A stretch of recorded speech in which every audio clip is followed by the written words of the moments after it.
Dear students, इस question में हमें क्या डेटा दिया हुआ है, तो हमें दिया है द एंड ए, किसका, रॉड का, जिसकी लेंथ कितनी है, एल के बराबर, when it's moves with a velocity vector V A. Vector का मतलब होता है बच्चों उसके पास मैग्नीट्यूड भी है और उसके पास डायरेक्शन भी है। उसका मैग्नीट्यूड कितना दिया है, v के बराबर, और उसका डायरेक्शन क्या दिया है, आई कैप के बराबर। आई कैप हम डायरेक्शन कौन सा कंसीडर करते हैं, तो पॉजिटिव एक्स एक्सिस को हम आई कैप का डायरेक्शन कंसीडर करते हैं। If the rod rotates with an angular velocity vector omega, हमें यह भी वेक्टर फॉर्म में दिया हुआ है, और इसका मैग्नीट्यूड कितना दिया हुआ है, तो v/2l के बराबर, और डायरेक्शन कितना है, तो -k कैप के बराबर गिवन है। अब अगर हम एंगुलर वेलोसिटी को कंसीडर करें, मतलब ये जितना भी हमने डेटा पढ़ा है वो हमें डायग्राम के फॉर्म में दिया है। ये हमारा रॉड हो गया, इसका एक एंड ए है जिसकी वेलोसिटी हमें v ऐसे दिया हुआ है, और ये रॉड ऐसा रोटेट कर रहा है। तो जब रॉड रोटेट करेगा तो according to right hand thumb rule, fingers को अगर हम ऐसा मोड़ेंगे तो थंब हमारा इनवर्ड आ रहा है। ये इनवर्ड मतलब नेगेटिव z एक्सिस, और नेगेटिव z एक्सिस इसीलिए हमने डायरेक्शन क्या लिया इसका, -k कैप। हमें फाइंड आउट क्या करना है, instantaneous axis of rotation, instantaneous axis of rotation IAOR हमें फाइंड आउट करना है। अब बच्चों ध्यान दो कि इस क्वेश्चन में हमें translational as well as rotational motion का कंबाइंड मोशन दिया है। ट्रांसलेशनल दिया है, कैसे समझ में आया, क्योंकि लीनियर वेलोसिटी v गिवन है।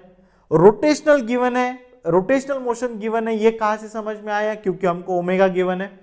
और इन दोनों मोशन को अगर हम कंबाइन करें तो एक पर्टिकुलर पॉइंट हम ऐसा ढूंढ के निकालेंगे कि इस पॉइंट के अबाउट ये रॉड प्योरली रोटेशनल मोशन कर रहा है, तो इस पॉइंट को हम बोलते हैं इंस्टेंटेनियस एक्सिस ऑफ रोटेशन।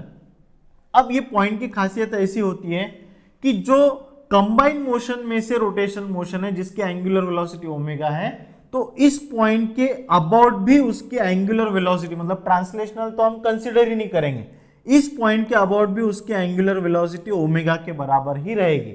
मतलब इस पॉइंट के अबाउट ये वाला जो पॉइंट है, रॉड का एंड ए है, वो या उस पॉइंट की जो लीनियर वेलोसिटी है वो v के बराबर है, और इस पॉइंट के अबाउट ये रॉड प्योर रोटेशन कर रहा है। तो हम यहाँ पे इक्वेशन अप्लाई कर सकते हैं, इस ओमेगा के कारण इस पॉइंट पे जो लीनियर वेलोसिटी आई है उसका इक्वेशन, तो वो हो जाएगा हमारा v = r ओमेगा के बराबर। अब यहाँ पे जो हमें r गिवन है, उस r की जगह पे हमें कैपिटल R यूज करना है, क्योंकि इस रेडियस को हम कैपिटल R मान के चलते हैं। ये हो गया हमारा r, और इसका जो ओमेगा है वो ओमेगा हमें यूज करना है। ये मैग्नीट्यूड के फॉर्म में हमने इक्वेशन लिख के रखा हुआ है।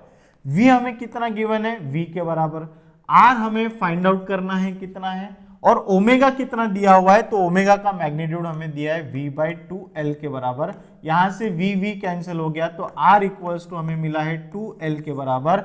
मतलब एंड ए से ये इंस्टेंटेनियस एक्सिस ऑफ रोटेशन कितने दूरी पे है, तो r दूरी पे है। तो हम ऑप्शन चेक करते हैं, at a distance l from A, नहीं, at a distance 2l from A, हाँ, ये हमारा करेक्ट ऑप्शन है।